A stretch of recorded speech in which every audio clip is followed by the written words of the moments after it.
Good morning everyone. आज हम देखेंगे हिंदी व्याकरण का पार्ट लिंग। हिंदी व्याकरण जो हमारा जिसे हम लिंग कहते हैं। तो लिंग किसे कहते हैं? लिंग की परिभाषा है कि लिंग की संज्ञा है, परिभाषा जिसे हम कहते हैं कि संज्ञा के जिस रूप से व्यक्ति, वस्तु, पुरुष जाति या स्त्री जाति का बोध होता है उसे लिंग कहते हैं। बराबर, मतलब उसमें व्यक्ति वस्तु या फिर स्त्री पुरुष इन सभी जाति का जहाँ पे बोध होता है उसे लिंग कहते हैं। तो लिंग को दो भागों में बांटा जाता है, जैसे पुल्लिंग और स्त्रीलिंग। तो आज हम देखेंगे लिंग। तो सबसे पहले मैंने विभाग अ और विभाग दो, इसमें मैंने दो कॉलम बनाए हैं। एक इसमें मैंने पुल्लिंग लिखा है, दूसरे इसमें मैंने स्त्रीलिंग लिखा है। तो सबसे पहले मैंने वाक्य लिखा है घनश्याम बंसी बजाता है। अभी यहाँ पे मैंने घनश्याम के नीचे अंडरलाइन की है, मतलब तो घनश्याम ये शब्द कैसा हुआ? पुल्लिंग। तो उसके बाद में राधा पानी भरती है। यहाँ पे देखो स्त्री का उल्लेख हुआ है, राधा मतलब क्या, कौन है? स्त्री। तो यहाँ पे ये वाक्य हुआ स्त्रीलिंग। जैसा दूसरा देखो, बैलगाड़ी खींचता है। तो बैल यहाँ पे मैंने क्या किया है? पुल्लिंग यह शब्द से लिया है। दूसरा है गाय दूध देती है। गाय को गाय क्या है? स्त्रीलिंग है। दूसरा है हिरन दौड़कर आया। हिरन है, हिरन मतलब क्या? तो पुल्लिंग। दूसरा है हिरणी दौड़कर आई। यहाँ पे हिरन लिया है और यहाँ पे हिरणी ली है, तो इसलिए ये क्या हुआ? हिरन। ये दूसरा हुआ हिरणी। चौथा है कौवा उड़ आया। यहाँ पे कौवा लिया है, इसीलिए क्या हुआ? ये हुआ पुल्लिंग। और कोयल बोली, यहाँ पे स्त्रीलिंग, मतलब कोयल किस में आती है? स्त्रीलिंग में आती है। उसके बाद में है सागर लहराता है। सागर यह शब्द पुल्लिंग में आता है। और उसके बाद में नदी बहती है। नदी यह शब्द स्त्रीलिंग में आती है। तो सबसे पहले पुल्लिंग की व्याख्या है कि जो संज्ञा के जिस रूप से पुरुष जाति का बोध होता है, मतलब जिस रूप में, संज्ञा के जिस रूप में। संज्ञा मतलब क्या? जिसे हम नाम कहते हैं, मराठी में नाउन कहते हैं, उसे संज्ञा कहते हैं। तो संज्ञा के जिस रूप से पुल्लिंग का मतलब जाति, पुरुष जाति का बोध होता है उसे क्या कहते हैं? पुल्लिंग कहते हैं। और उसमें क्या आता है? जैसे घनश्याम, बैल, हिरन, कौवा, सागर, मतलब जिस नाम से पुल्लिंग का बोध होता है उसे पुल्लिंग शब्द कहते हैं। जैसे उसमें लड़का, आदमी, बैल, हिरन, कौवा, सागर, पर्वत, मैदान जैसे हमने लिखे हैं यहाँ पे, उसी तरह से मतलब जिस नाम से ये पुरुषों के नाम हुए, इसीलिए ये पुल्लिंग शब्द में आता है। उसके बाद में स्त्रीलिंग की परिभाषा है कि संज्ञा के जिस रूप से स्त्री जाति का बोध होता है उसे स्त्रीलिंग कहते हैं। बराबर, जैसे यहाँ पे मैंने लिया है राधा, गाय, हिरणी, कोयल, नदी, ये सब नाम किस में आते हैं? स्त्री जाति में। यहाँ पे क्या किसका बोध होता है? स्त्री, पूरे स्त्री जाति का बोध होता है, इसीलिए ये शब्द किस में आएंगे? स्त्रीलिंग में आएंगे। मतलब जिस जाति में, जिस लिंग में स्त्रीलिंग जाति का बोध होता है उसे हम स्त्रीलिंग कहते हैं। अभी पुल्लिंग शब्दों के सामान्य पहचान। पुल्लिंग शब्द कैसे पहचानते हैं? जैसे उनके पर्वतों के नाम हो या फिर मतलब वस्तुओं के नाम हो, तो किस प्रकार पहचानते हैं वो हम देखेंगे। सबसे पहला है शरीरों के अवयवों के नाम। पुल्लिंग शब्दों की सामान्य पहचान। सबसे पहले शरीरों के अवयवों के नाम।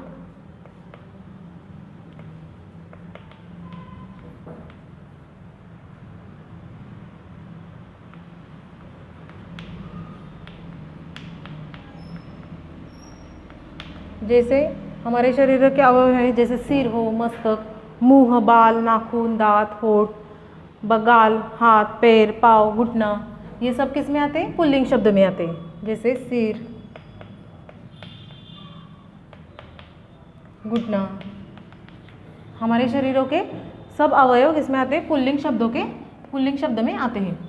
जैसे उसके बाद में है देशों के नाम, ये भी पुल्लिंग शब्द में आते हैं। अब देशों के नाम कौन से हैं? जैसे भारत,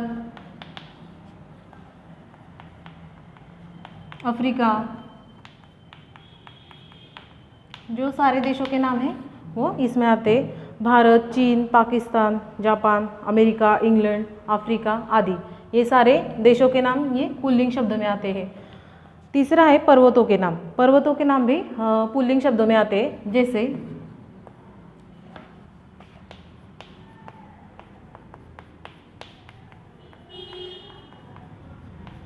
पर्वतों के नाम कौन से हैं?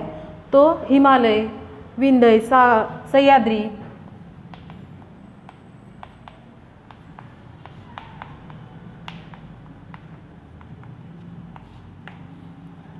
सह्याद्री, अरावली आदि पर्वत ये पुल्लिंग शब्द में आते हैं।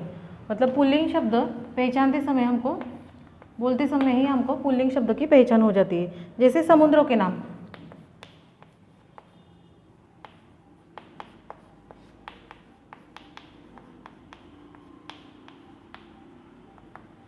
समुद्रों के नाम कौन से हैं? तो हिंद महासागर, अरब महासागर,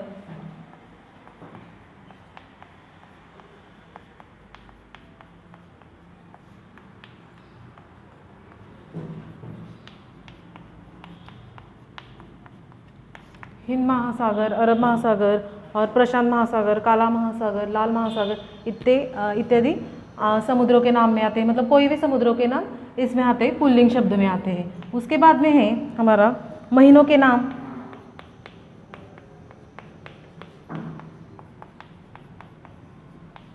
तो महीनों के नाम कौन से हैं? फरवरी, मार्च, अप्रैल, मई, चैत्र, वैशाख, ये सब किस में आते हैं? चैत्र, वैशाख, फरवरी, सभी महीनों के नाम इसमें आते हैं, पुल्लिंग शब्द में आते हैं। उसके बाद में है दिनों के नाम, जैसे रविवार,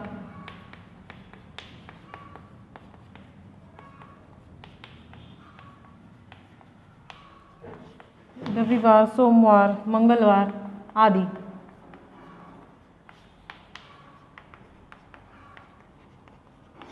ये सब पुल्लिंग शब्द में आते हैं। उसके बाद में है वृक्षों के नाम,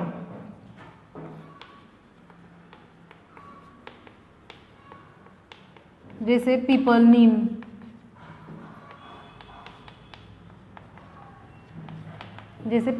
ये सब पुल्लिंग शब्द में आते हैं। उसके बाद अनाजों के नाम, अनाज जिसे हम गेहूँ, जौ, चावल, बाजरा, ये सब किस में आते हैं? अनाजों के नाम पुल्लिंग शब्द में आते हैं।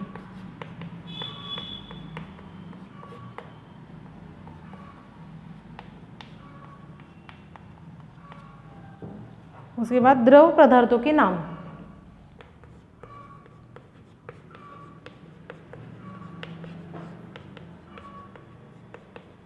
जैसे पानी, घी,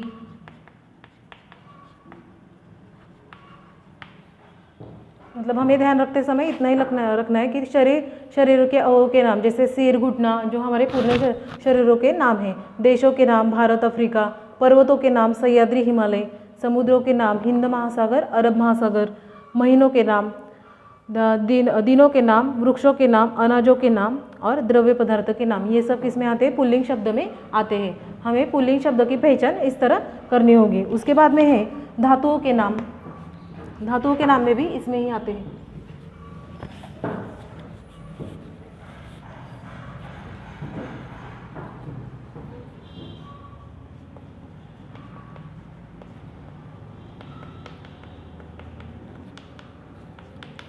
जैसे देखो लोहा, सोना, चांदी,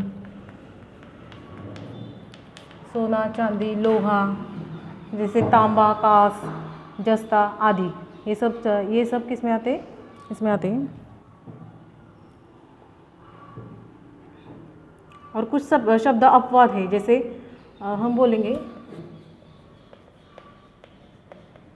अपवाद शब्द, जैसे चांदी, यह शब्द स्त्रीलिंग में आता है क्योंकि उसका उच्चारण स्त्रीलिंग में होता है, इसीलिए चांदी शब्द यह स्त्रीलिंग में आता है, पुल्लिंग में नहीं आता। बाकी सब शब्द लोहा, तांबा, मतलब धातुओं के नाम में से लोहा, सोना, तांबा, ये सब पुल्लिंग में आते हैं। और कुछ शब्द अपवाद है, जैसे चांदी का उच्चारण मतलब स्त्रीलिंग में होता है, इसीलिए यह शब्द स्त्रीलिंग में आता है। उसके बाद में है रत्नों के नाम,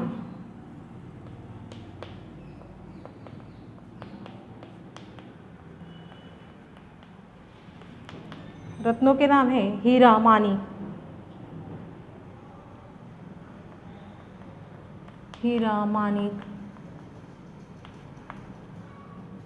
पुखराज, ये जो सारे नाम हैं ये पुल्लिंग शब्द में आते हैं। और कुछ अपवाद शब्द हैं जैसे वो स्त्रीलिंग में आते हैं, जैसे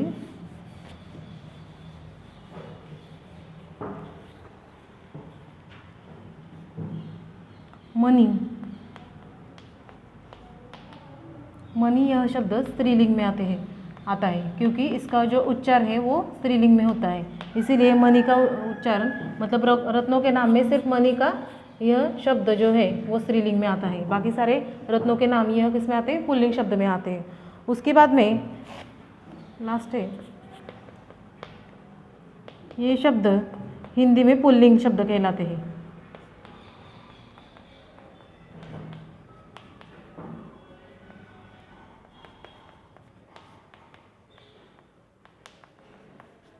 जैसे देखो व्यक्ति, टिकट, अस्पताल, बाजार, लालच, थप्पड़, क्योंकि ये शब्द स्त्रीलिंग में भी आते होंगे फिर भी इसको पुल्लिंग कहते हैं क्योंकि उसका जो उच्चारण होता है वो पुल्लिंग में होता है। जैसे व्यक्ति, व्यक्ति का उच्चारण यह पुल्लिंग में होता है। जैसे टिकट, लालच, जैसे लालच, थप्पड़, मज़ा, फर्ज, सफ़र, सलाम, क्षण, रास्ता, कागज, मित्र, देवता, खटमल, तार आदि यह शब्द पुल्लिंग में आते हैं। जैसे अभी हम देखेंगे स्त्रीलिंग शब्दों के सामान्य पहचान।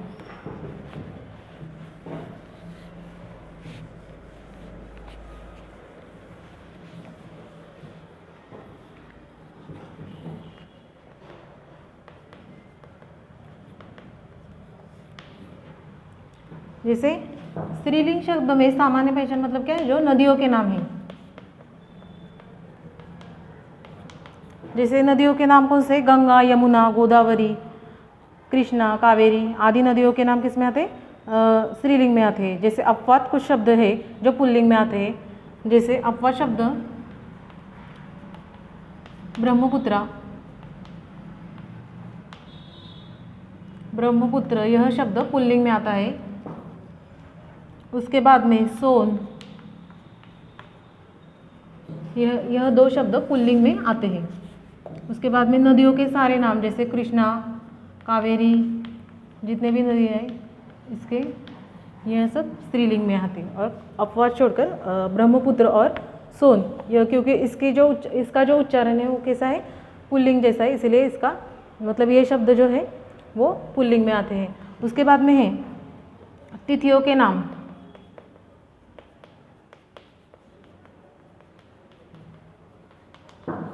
जैसे दूज, तीज तिथि बोलते हैं हम, जैसे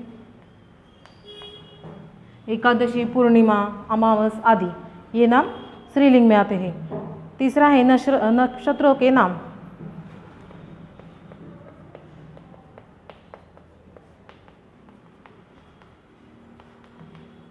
जैसे नक्षत्रों का अश्विन, कृतिका, रोहिणी, कृतिका आदि जो है वो स्त्रीलिंग में आते हैं। उसके बाद में अपवाद कुछ नक्षत्र ऐसे हैं जो पुल्लिंग में आते हैं। जैसे पुष्प, क्योंकि इसका उच्चारण कैसा है? पुल्लिंग जैसा है, इसीलिए यह पुल्लिंग शब्द में आता है। जैसे अभिजीत नक्षत्र तथा पुष्प नक्षत्र आदि नक्षत्र यह अपवाद पुल्लिंग शब्द में आता है। उसके बाद में है हमारे कुछ मनोभावों के नाम। जैसे मनोभाव मतलब जो हमारी जैसे हम दया, करुणा जो हमारे भाव व्यक्त करते हैं उसे भी ये शब्द भी स्त्रीलिंग में आते हैं। जैसे लज्जा, तृष्णा, व्यथा, पीड़ा, खुशी, सुख, दुख, ममता, माया, उल्लास, क्रोध, मोह, शोक आदि नाम पुल्लिंग शब्द में आते हैं और कुछ स्त्रीलिंग शब्द में आते हैं। और उस बाद में अपवाद जो शब्द हैं जो स्त्रीलिंग में आते हैं, जैसे कुछ शब्द कुछ मनोभाव व्यक्त करने वाले शब्द।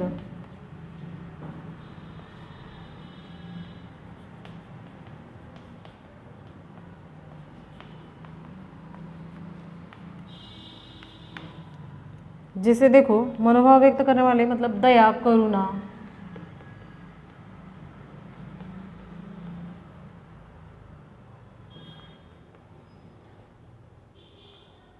तृष्णा, व्यथा आदि नाम यह स्त्रीलिंग में आते हैं। और कुछ अपवाद शब्द है जो पुल्लिंग में आते हैं। जैसे देखो आनंद, आनंद यह शब्द किस में आता है? पुल्लिंग में आता है, क्योंकि इसका उच्चारण कैसा होता है? पुल्लिंग जैसा होता है। जैसे आनंद, उल्लास, जिसका उच्चारण पुल्लिंग जैसा होता है वह शब्द पुल्लिंग में आता है। क्रोध, मोह, शोक यह अपवाद शब्द है जो पुल्लिंग में आते हैं। उसके बाद में है भाषाओं के नाम, जैसे हिंदी, संस्कृत, मराठी, गुजराती, तमिल आदि सब भाषाओं के नाम स्त्रीलिंग में आते हैं। उसके बाद में मसालों के नाम, जैसे हल्दी, धनिया, मिर्च, मेथी, इलायची आदि नाम स्त्रीलिंग में आते हैं। और अपवाद कुछ ऐसे नाम हैं जो पुल्लिंग में आते हैं, जैसे जीरा, केसर आदि पुल्लिंग शब्द में आते हैं। जीरा मतलब ये शब्द पुल्लिंग का उच्चारण आता है, इसीलिए यह शब्द पुल्लिंग में आते हैं। उसके बाद में है खाद्य पदार्थों के नाम, जैसे हम देखेंगे रोटी,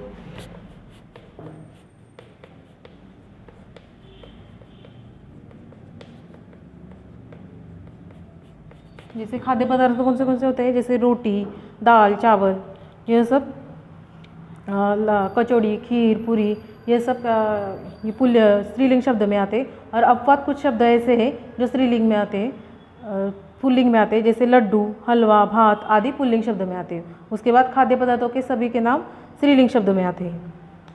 जैसे ये हिंदी शब्द के स्त्रीलिंग में प्रयुक्त होते हैं, जैसे बर्फ, आत्मा, आवाज़, पुस्तक, मेज, कमान, यह शब्द स्त्रीलिंग में प्रयुक्त हो जाते हैं।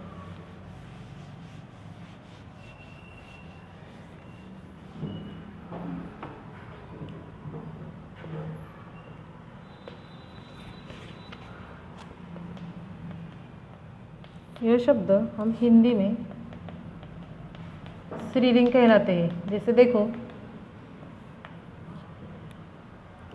स्त्रीलिंग में प्रयुक्त है,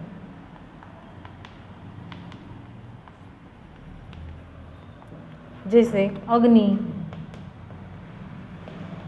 आग जिसे बोलते हैं हम, पुलिस, पुस्तक, पुलिस यह शब्द भी स्त्रीलिंग में आता है।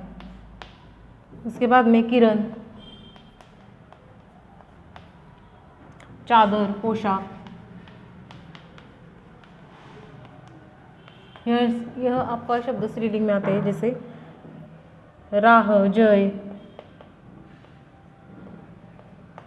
मृत्यु, शपथ, देह, राशि, वस्तु और वायु आदि के नाम स्त्रीलिंग शब्दों में आता है। जैसे पुल्लिंग शब्द जैसे आज हमने देखा लिंग की पहचान, स्त्रीलिंग और पुल्लिंग किस प्रकार पहचाने जाते हैं। जैसे कुछ शब्द अंगारात्मक पुल्लिंग शब्दों में आकारात्मक में बदल दिया जाता है। जैसे पुल्लिंग शब्द हम शिष्य का स्त्रीलिंग में क्या आएगा? शिष्या। बाल का क्या आएगा? बाला। सदस्य का आएगा? सदस्या। छात्र का छात्रा।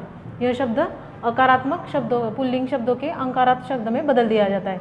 जैसे उसके बाद में है कुछ आकारात्मक पुल्लिंग अक का इका में कर दिया जाता है। जैसे उसका उच्चारण अ का मतलब क्या? बालक, इसका उच्चारण कैसा आएगा? अक में आएगा और उसका उच्चारण इका में किया जाता है। जैसे बाली इका, मतलब यहाँ पे स्त्रीलिंग यह शब्द इका में उसका उच्चारण किया जाता है। जैसे इका यह शब्द आएगा, मतलब जैसे शिक्षक, शिक्षिका, इका में इसका उच्चारण किया जाएगा। जैसे सेवक, सेविका।